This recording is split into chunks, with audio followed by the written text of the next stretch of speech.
Chapter 2.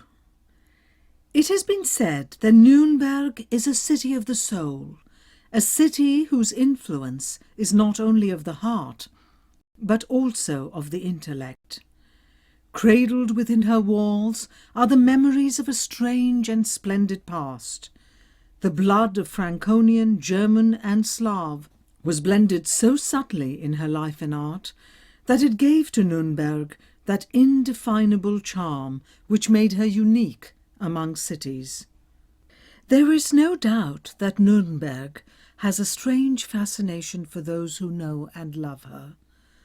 Unforgettable is the exquisite, timeless beauty of her architecture, the sweeping red-tiled roofs, her queenly crown of towers, her narrow, winding streets. It is a legend that those born in Nuremberg have bestowed upon them at birth a special gift of aesthetic sense. But even to have lived for a time in Nuremberg is a privilege which in itself gives one a profound love of art and beauty. One is surrounded on all sides with centuries of art. Here commerce and piety formerly clasped hands.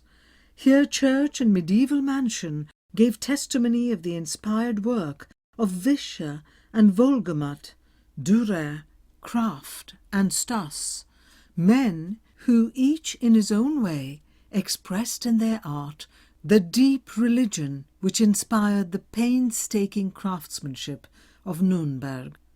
For me the very heart of Nuremberg was the Schöne Brunnen, that remarkable fountain in the shadow of the shrine of Saint Sebaldus, the Frauenkirche and the Rathaus. Often I stood as a child beside that beautiful fountain with its octagonal Gothic spire. The water flowing from the great tabernacle was like the heart's blood of the beautiful city. With sober young eyes I studied its amazing assemblage of the great. The 7 electors of Bavaria and the 9 heroes, Charlemagne and Godfrey the Bouillon, Joshua and David, Caesar and Alexander the Great, Moses and the prophets. That fountain must have been glorious in the 15th century, when it was kept leafed with gold. The post which my father held as commanding general in Nuremberg meant a very active social life.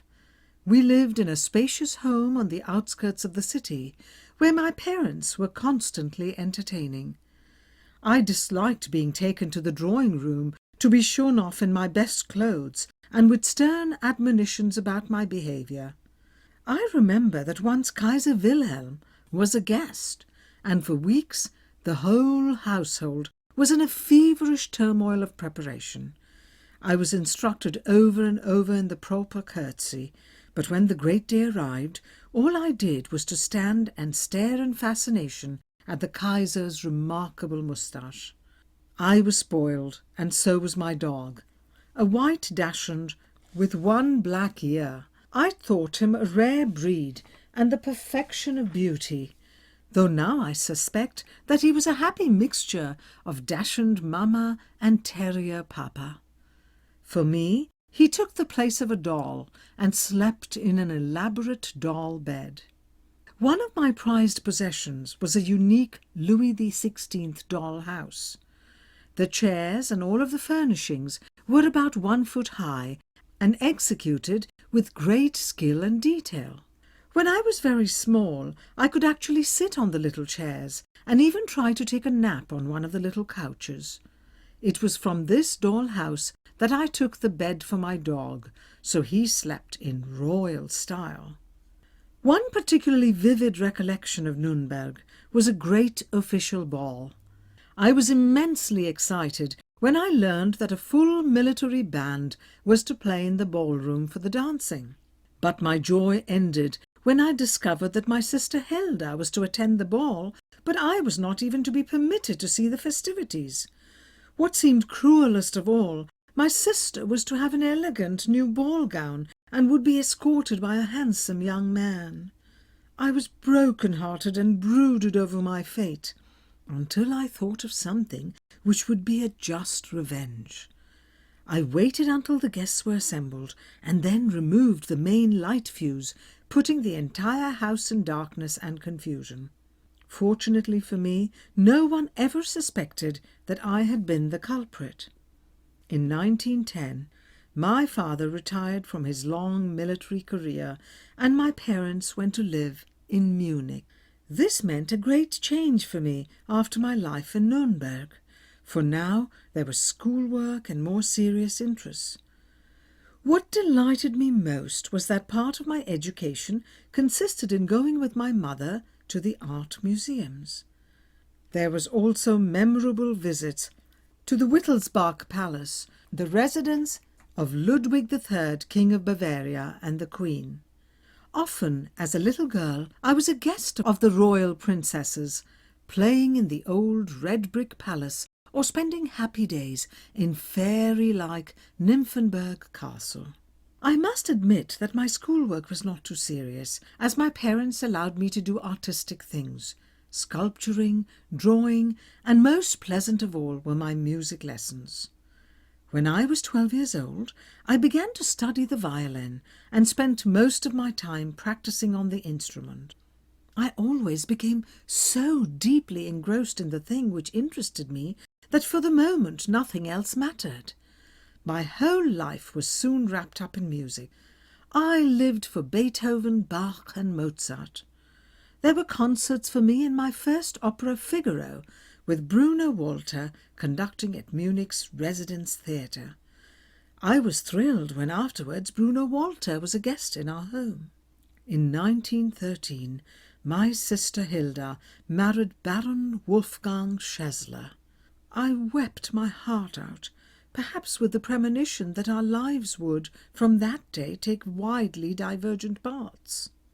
Life for me was full of happiness and beauty, but over it all hung a fear of something terrible to come. Even as I grew older, I sometimes heard the voices. They had followed me through the years, and I was also haunted with visions of terror and bloodshed. I was convinced that the voices were indeed the warring factors of good and evil. But what meaning were they to have in my own life? In the spring of 1914, when I was 13, my parents sent me to Hungary. There I visited my mother's young brother, the Bishop, Count John Mix, at his country place. On this journey I was accompanied by Mademoiselle Nadine, a new governess who was a delightful and sympathetic companion. I was taken first to Vienna, where I was shown the outstanding beauty of the city, the Emperor's residence Schönbrunn, and the great St. Stephen's Cathedral. From Vienna we took the train into Hungary, to the small station of Buch, where we were met by a native horse-drawn carriage belonging to my uncle. I was fascinated by the long black moustache of the coachman and his unusual costume. He was dressed in a tight dark green cassock with bright ribbons flying from the top of a high pointed cap. With swift horses we seemed to fly over the sandy roads and soon passed through the village of Repce Georgi, which was about 30 miles from Zombatai. Just beyond the village we turned through the high gates of a park, passing a small lake surrounded with gardens and ancient trees. In the centre of the park was my uncle's house, low and white, with classical columns across its entrance. Bishop Mikes was waiting on the steps to welcome me. He was younger than my mother, though there was a striking resemblance between them. His greeting was so warm and enthusiastic that I immediately felt at home. The whole atmosphere of the sunny white house was one of lively spirit and deep spirituality. There was daily mass in the private chapel, and for me, long drives over the countryside, where poplar trees stood like sentinels along the roads. My uncle took me on visits to the neighbouring castles, some of them hunting estates, which were occupied only a short time during the year. The winters in this part of Hungary were bitterly cold, and the summers very hot. So many of the nobility, who still held great tracts of land, travelled or spent the extreme months elsewhere. Wherever we walked or drove, my uncle was met with great love and respect, the peasants giving to him the pious traditional greeting, "Praise be to the Lord Jesus Christ," to which he would reply, "For ever and ever, Amen." This was the end of the time which was to be known as the long peace in Hungary. The harvests had for years been abundant. There was a feeling of peace and plenty for the small landholder and the great landholder alike. Life for everyone was pleasant and comfortable. This was one of the great agricultural regions of Hungary, where the finest wheat in Europe was grown. The peasants tilled the soil and harvested the grain for the large estates. While serfdom had been abolished for over 100 years, many of the peasants remained voluntarily on the estates. There was plenty of work for which they were paid in either grain or money. For them it meant a certain amount of security, because the landholders gave them a small dowry when they married, a cottage in which to live, a plot of ground where they could raise their own vegetables and a few animals. It was actually a state of voluntary servitude, a life free of responsibility. But certainly it led to no betterment of their way of life. Generation after generation of these peasants were born on the estates, worked there all of their lives, and were buried in the same burial ground with the lord of the land.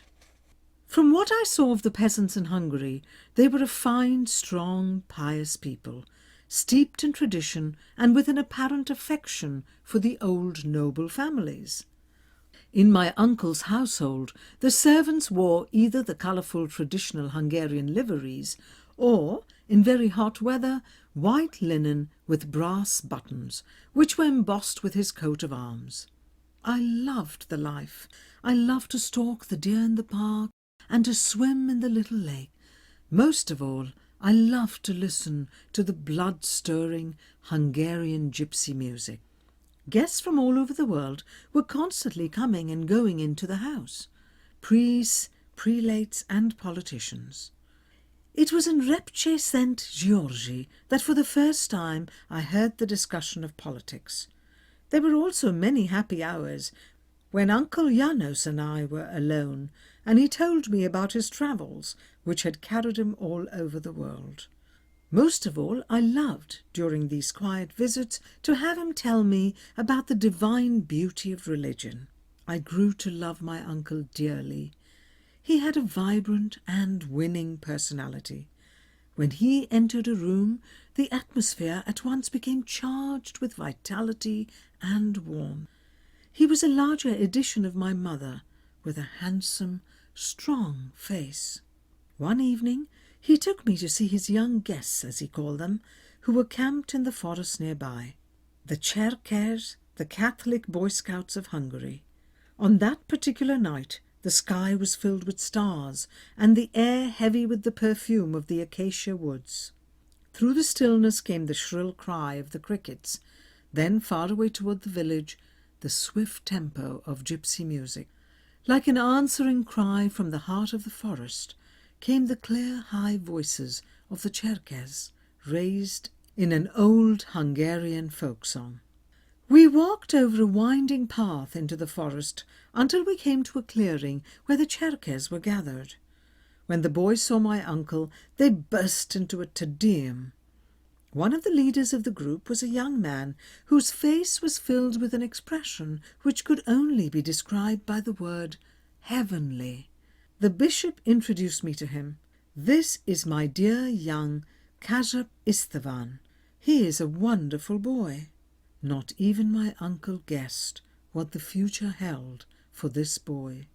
He died very young after a saintly life. Those were days of untroubled joy in Hungary, until one hot June morning when my uncle sent for me. I knew that it was something serious, for his face, usually so smiling and kindly, was tense. I looked at him inquiringly. Archduke Franz Ferdinand, heir to our throne, and his wife have been assassinated at Sarajevo. From that day, the whole atmosphere of the countryside changed. There was anxiety in every face. My uncle made hurried trips to Sombatei, his diocesan seat. Guests with grave faces came and went. I heard snatches of serious conversation. Vienna has sent an ultimatum to Belgrade. Today I have heard that the whole matter will be settled by the Hague Tribunal. No, I do not believe that it'll mean war. It is said to be a fact that Russian troops are moving toward the Austrian border. My uncle was away when on the 28th of July came the alarming news that Austria-Hungary had declared war on Serbia. After that, the world-shaking declarations of war came from every side. A state of war existed between Russia and Germany. Already there was general mobilization. On August 3rd, Germany declared war on France. I was frightened and bewildered, and thankful when Bishop Mikes returned to Repche St. Georgi. He sent for me immediately. "You must go home, Elizabeth. The bomb at Sarajevo has set the world on fire." That night, while I lay wide-eyed and sleepless, German troops crossed the border into Belgium. On the 4th of August, England declared war on Germany. Was this the terror which I had always dreaded? This was indeed the beginning of the time of tears.